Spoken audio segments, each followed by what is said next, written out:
understand that Messenger? the traditional people. How was the messenger looking? Well, Chief, the messenger was just as a messenger that I can speak of now.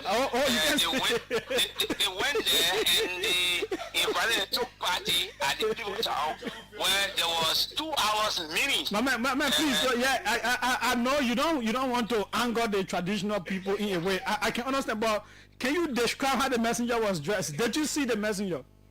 Thank you so much, but they invited the church to go at the people town. My man. I don't want to put my mouth in that too much. I'm not to that. But they invited the two party to come and speak to that. Oh, so they left from the church compound and they went to Plebo Town itself? Yeah, the entire church went to Plebo Town. Esau that didn't get the blessing was Richard and Jacob. Check your Bible. Genesis 33:1. And Jacob lifted up his eyes and looked, and behold, Esau came, and with him 400 men. And he divided the children unto Leah and unto Rachel and unto the 2 handmaids.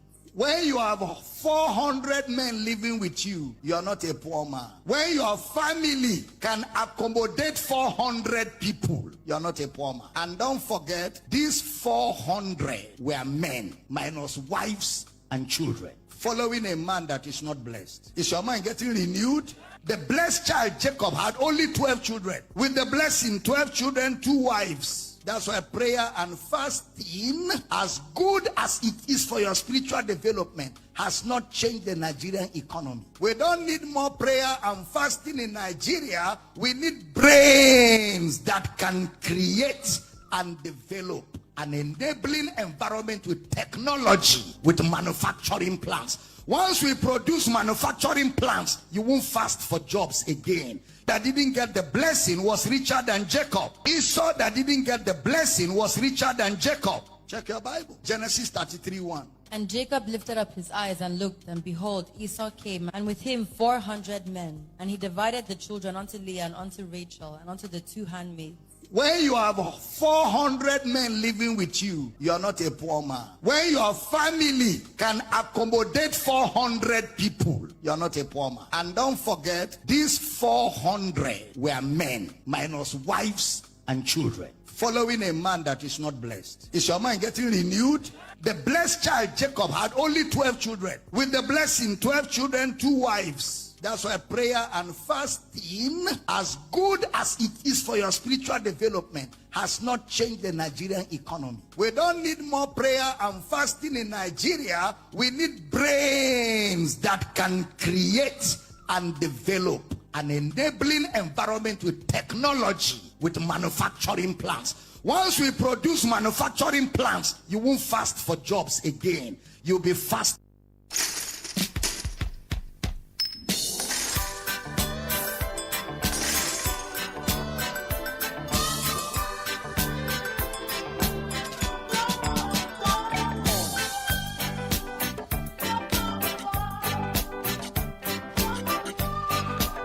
A good day, a pleasant day, a lovely day. From Monrovia, the nation's capital, this is the OK Conversation on OKFM 99.5. A whole lot is happening, and there will be some tough talking this week, all intended to help make our democracy better. My name is Julius J. Welcome to the biggest thing on radio anywhere in Liberia at this time, the 11th day, of August 2025. At 5 p.m., the nation witnessed a tragic event. The passing of a long-term public official, Minister of State for Presidential Affairs, Grisby. Who was he? What do we need to know about the lifestyle, professionalism, and everything else about Grisby? One who knows him very well, who we could say fed from his chest in terms of professionalism. is George Wisner. George Wisner will join us at 5 p.m. to look at the life, the man, the person, the public official, Sylvester Grisby. Our condolences to the entire Grisby family, especially one of our go-to legal people, Tiklo Mazur Grisby, and all others connected to them. Our condolences to the President and government of the Republic of Liberia, and to everybody else who knew him.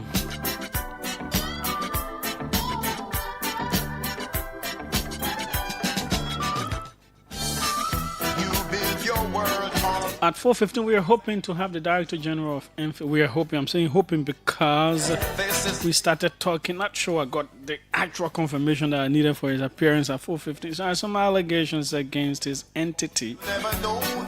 A group of disease surveillance people in the counties have released a CIS competition against MFA. So we needed to talk about that. Before that, all of the things that matter will be right here on the cards. In this segment, coming up is fact check. We also hope to speak with our rule of law expert, Alfred Johnson, on the newly released video of the incident at EcoBank where a man allegedly moved in, attempting allegedly to rob the bank. People have had different things to say, but a video evidence now shows something else. We'll speak with him and have some say on some things. Monserrado County Senator Sir Joseph has unloaded a whole lot. We hope to do some analysis around those, yeah. So here we go next.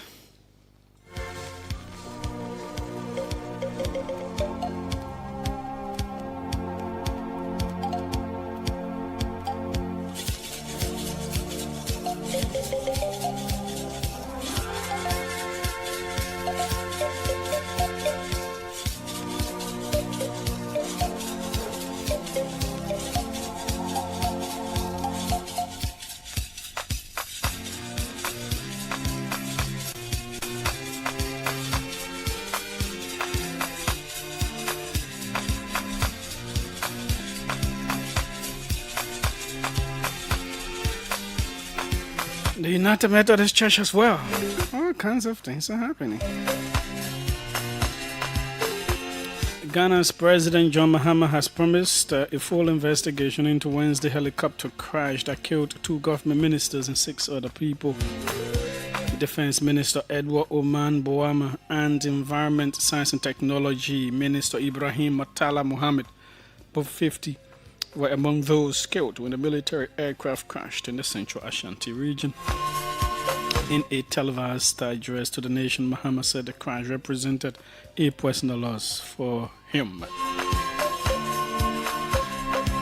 Of course, the investigators have now found the black boxes of the helicopter. There was also an incident earlier today. Joy News reporting another helicopter was going somewhere in Ghana and had to do an emergency landing because of a situation on board. Let's move on to Kenya, where a bus carrying mourners from a funeral has crashed in the western part of that country, killing 25 people, and this is according to local authorities. The driver lost control, veered off the road and overturned into a ditch along the Kisumu-Kakamega highway on Friday afternoon. A police report seen by the BBC says this area is notorious for many deadly accidents. Police said 10 women, 10 men and 1 girl died at the scene, with 20 passengers injured, 5 of them seriously. 4 people later died in hospital, according to officials. And a South African court has ruled that Zambia's government can repatriate the body of former President Edgar Lungu and give him a state funeral, despite his family's opposition. Lungu's family had wanted to bury him privately in South Africa, where he died in June. They were left visibly distraught by the Pretoria High Court's decision and intend to lodge an appeal. The Zambian state welcomed the ruling, saying that while it mourned with the former statesman's family, Lungu belongs to the nation.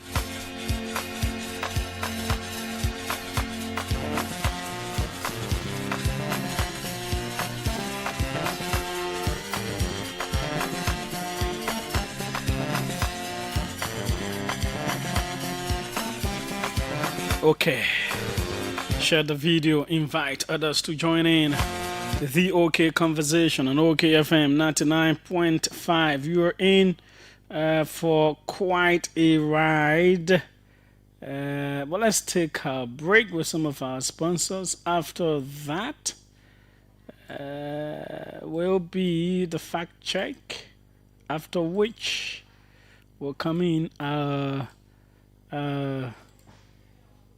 discussions on different things that are happening. So here we go.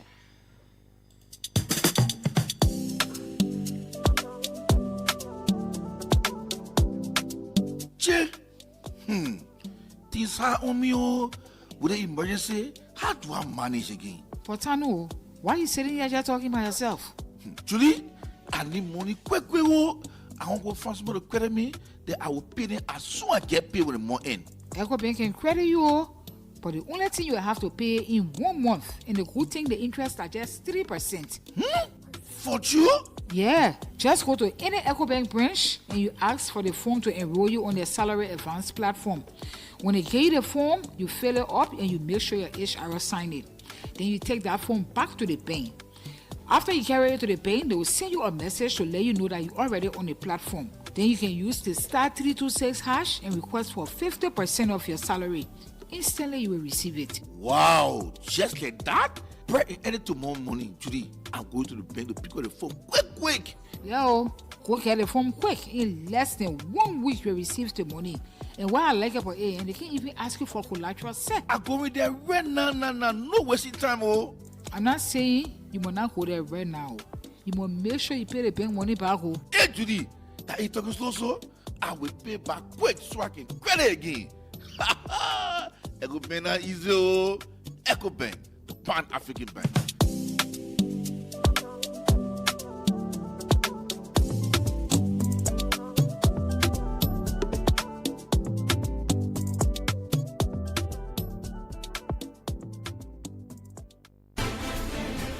Tax payment is a national duty.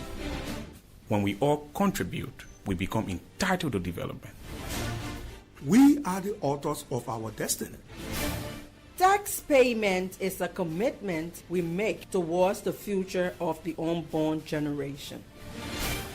When we pay taxes, we hold our leaders accountable. Be a part of change. Be a part of transformation. Pay tax. We all enjoy.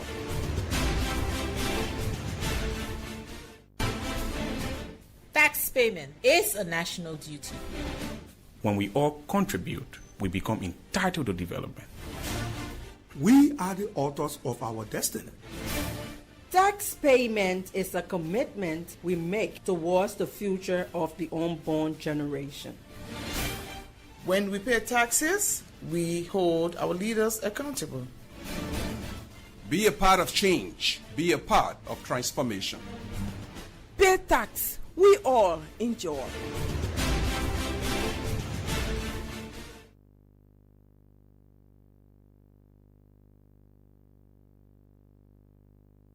Good day and welcome to the Fact Check segment. The segment debunks disinformation and provides the verified facts of statements made online and on the radio. My name is Siawe Meapu, and today we'll be fact-checking claims made in the last couple of days. To begin with, on August 8, Matsurado County Senator Sir Joseph, he claimed during an appearance on Spoon FM that he received more votes in Matsurado County than former President George Weah during the 2023 elections. Senator Joseph made the claim while discussing the burning of his Congo Town residence, which he alleged was carried out by supporters of the Congress for Democratic Change. He attributed the alleged attack to resentment over outperforming the CDC's standard-bearer, former President Weah, in the vote count within the county. To verify this claim, we reviewed the official results published by the National Elections Commission for the 2023 elections in Matsurado County. According to the next website, former President George Weah received 319,366 votes, amounting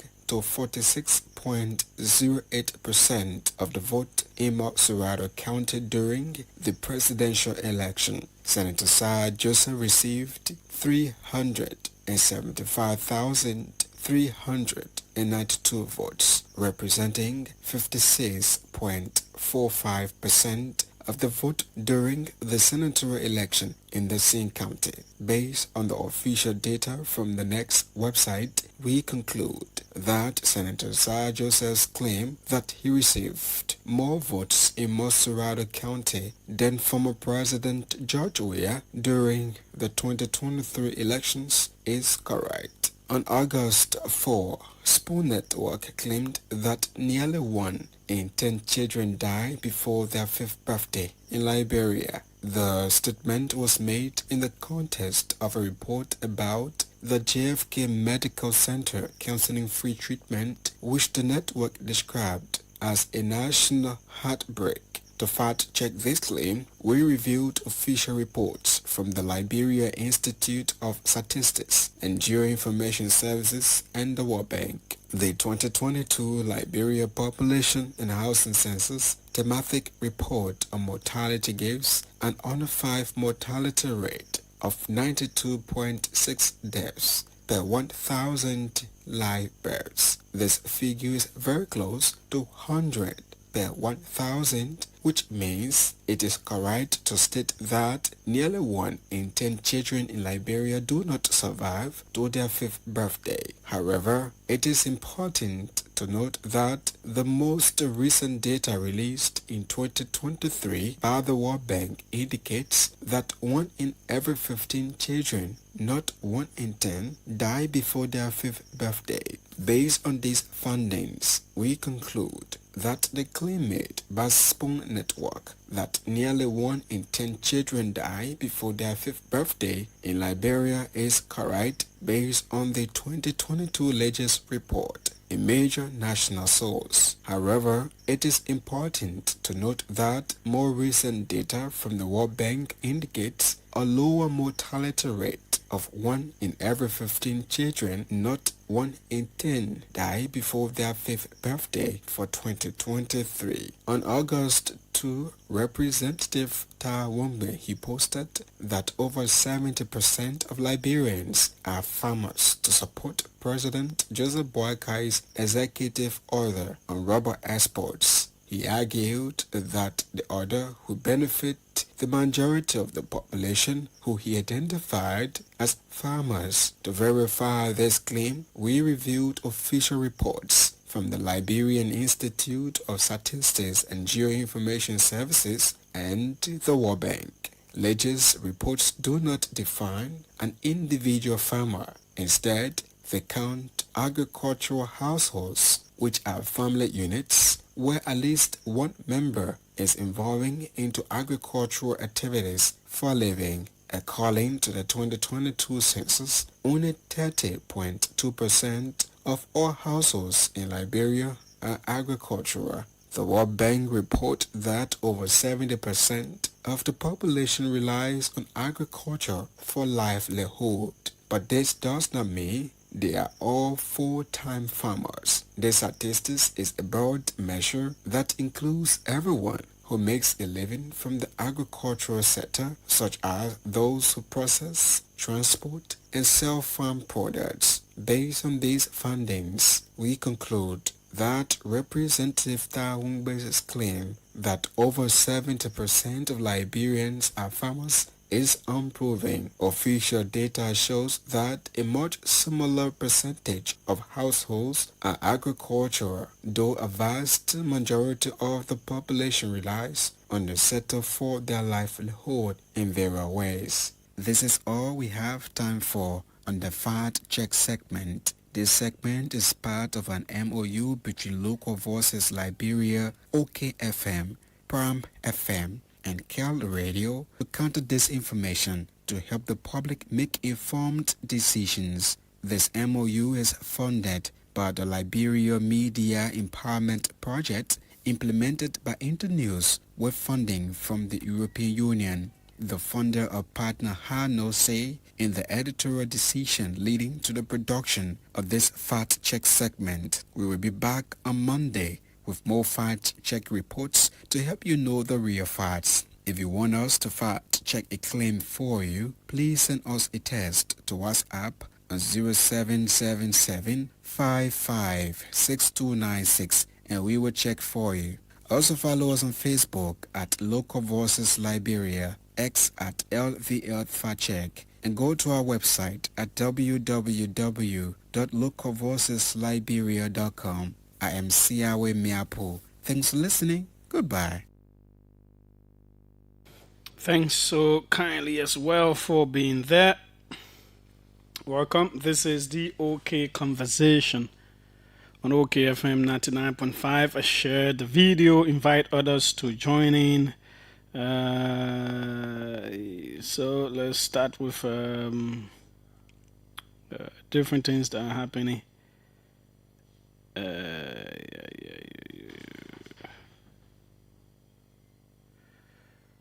Okay, let's bring you some of what is happening. Yeah, it's good to be here. It's good to have you there. So we know that the suspended acting chairperson of Liberia Telecommunications Authority, Abdullah Kamara, says the dismissal of all criminal charges against him by Criminal Code C has restored his rights, integrity, and public trust, describing the ruling as a victory for truth and the rule of law. We know now that the Supreme Court has invited him and the LACC to a conference. We also know that the Liberia Water and Sewer Corporation has launched a $156.6 million 5-year strategic plan that is aimed at doubling pipe-borne water access, expanding sanitation services, and improving customer care nationwide by 2029. So what is their target? Their target is to ensure that by 2029 they can double the access of water in the country, those who have access. Not just that, to improve customer care, not just that, to also expand sanitation services across the country. Needed for that is a whopping $156.6 million. How do you get that money? Well, will they go for loans? Will they tap into government? Will they raise such revenue? They cannot raise $156.6 million over the course of the time in terms of from LWSC itself. So perhaps government support, donor support, or loan support, whatever it is, we perhaps can find time to bring it in to explain how this is going to happen. Let's go to the mansion. Let's go to the executive mansion. We know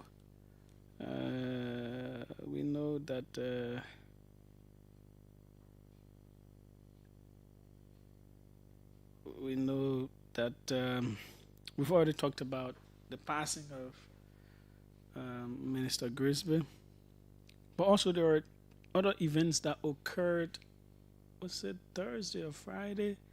So two persons from different ministries, from the Ministry of Transport, one of the directors, Bashir Toure, I'm told a very sociable guy, quite well known in social quarters. Got married, I think, from the beginning of the year to somebody that I know we had courses together.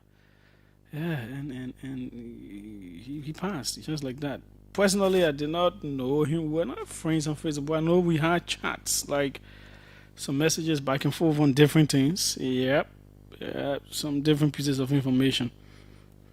Yeah, so when the person passed and then I saw the name, I clicked on it. I said, but this guy, we have some chats between us. So our condolences to his family, to his wife, to the Ministry of Transport family and everybody else there.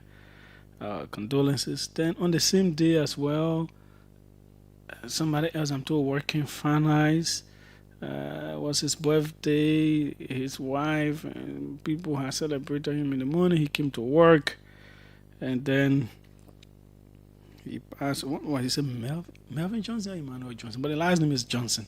Yeah, and this individual passed as well, just like that. Our condolences to his family, Ministry of Finance people. It's quite terrible. It's quite terrible for those things to happen. People who are still youngish and all of that passing. So today, members of the cabinet, led by the dean, who was the foreign minister, they converged at what they call the rehab offices, well, of course, the home of the president, to commiserate. That is to say sorry to him for the loss of his longtime friend. The president and Minister Grisby were high school friends. They come from way back there. So they had gone there to say sorry to the president. Our condolences again to the president. Also, during the course of last week, the weekend, President Boyka dedicated the newly renovated Camp Jones and Camp Grant military barracks. So Camp Jones military barracks is in Kakata, Magibi County, and Camp Grant military barracks in Saniquili, Nimba County. And they intend they've done some work on them. They don't want to have the army people just one place. There gotta be different places, strategic areas as well. So yep. They've renovated them, and the president dedicated them. So army people will start living there now and doing other things and all that. So far, so good. That is that. The saga with the United Methodist Church continues to go. It is confusing. It is.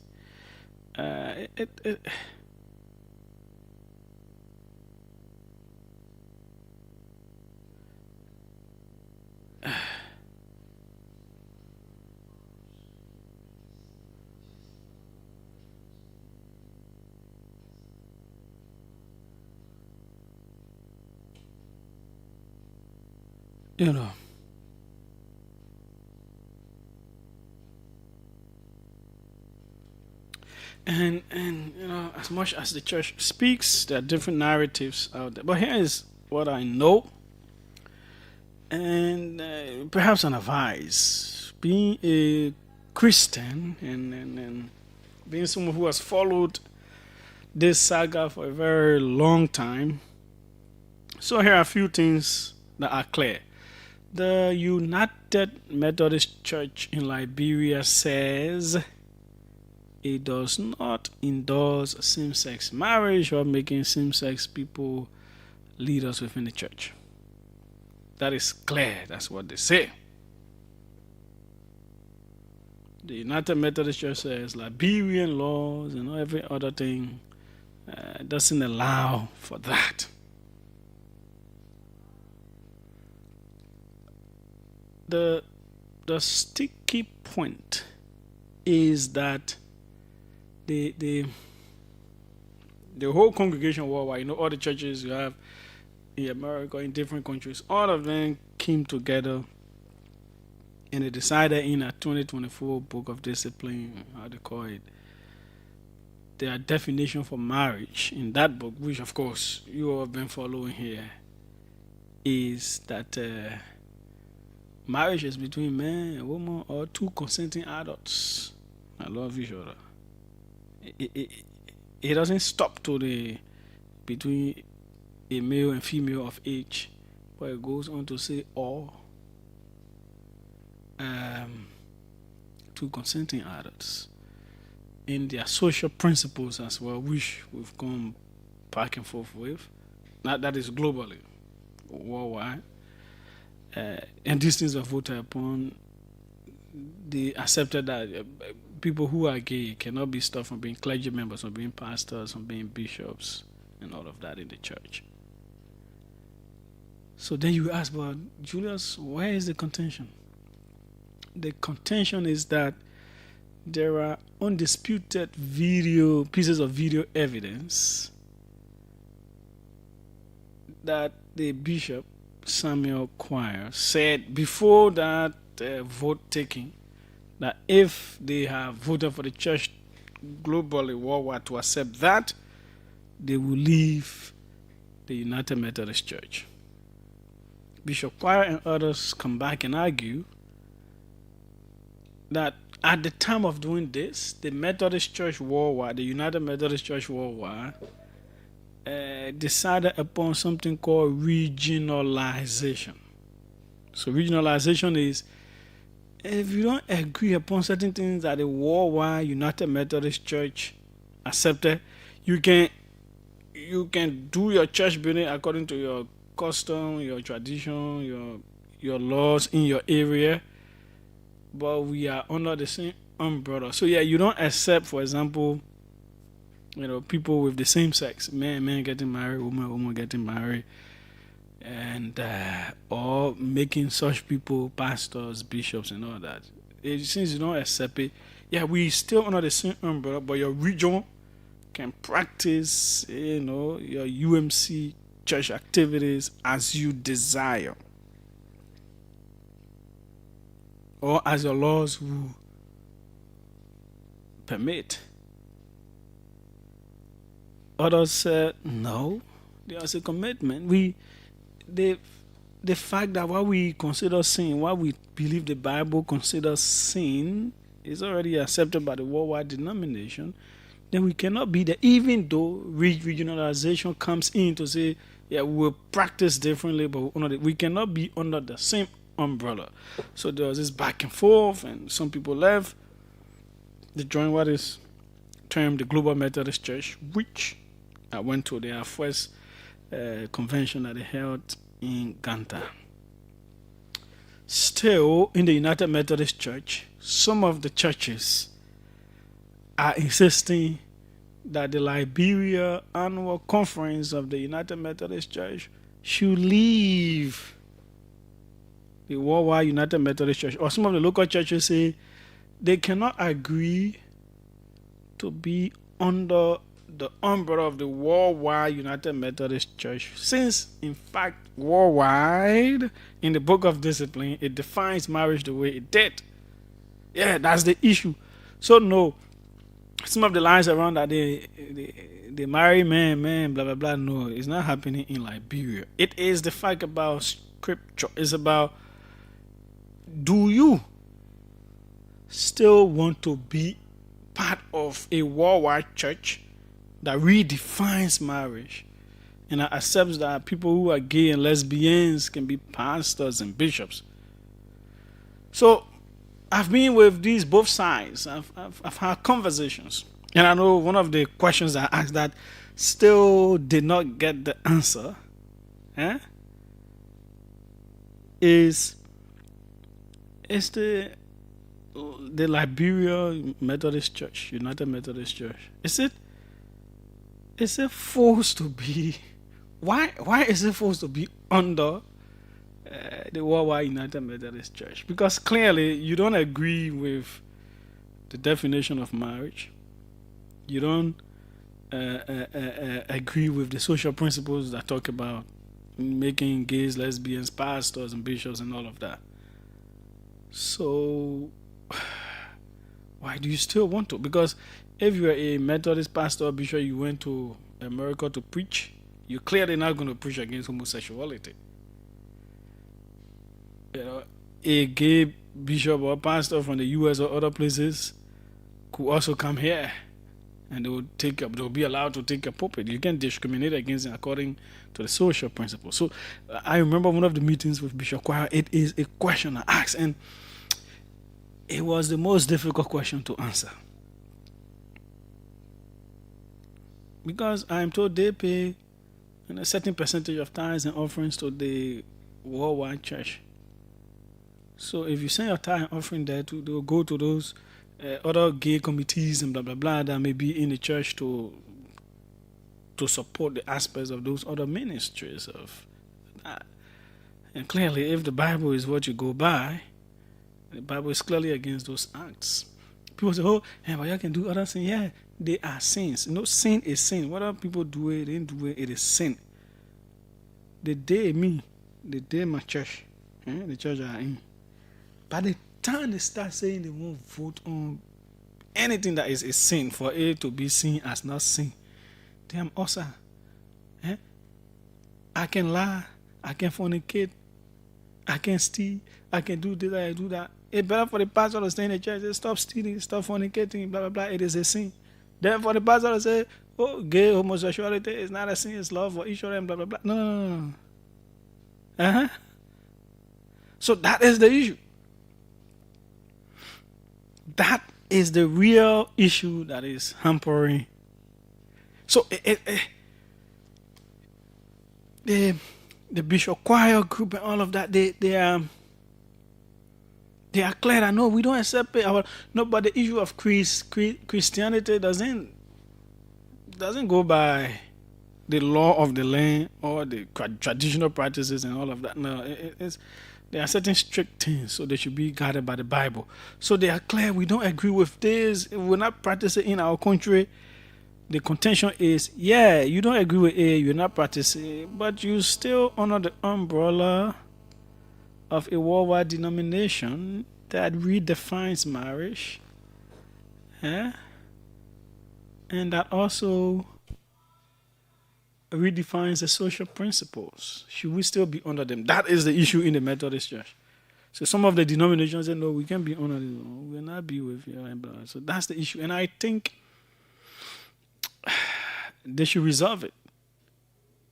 You know, what happened yesterday with police people going, blocking worshipers from entering and blah, blah, blah, and all that stuff, it keeps dragging the name of the church. If they are clear that they are remaining with they will keep affiliating with their worldwide denomination, then they will always have to answer that question. Why do you want to affiliate with a group that clearly now recognizes something that is sin, that you consider sin, but they say it is not sin? Do people do it in Liberia? Yeah, man, woman doing stuff in Liberia. Is it sinful? Yeah, according to the Bible. But your other friends that you're affiliating with on the other side say, no, it is not sin. It is allowable. So why will you be there? That is the issue. Others have argued by still being in affiliation, there is a tacit endorsement. But they have argued, no, we don't, because we're not doing it here, we're not practicing it here. So that's it there, my people. Maybe you can now play the video, the incident that occurred at EcoBank. The police today released an initial report. It's going to go to court. Whether you believe what the police did, you don't believe what the police did.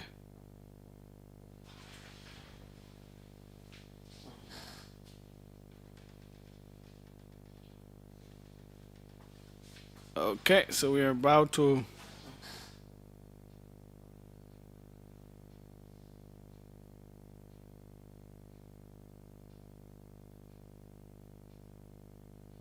the private banking room of EcoBank, disguised with a nose mask and a cold weather hood, He closed the office door behind him, pulled a single-barreled shotgun from his black backpack, and placed victim Angeline El Sila, age 33, under gunpoint.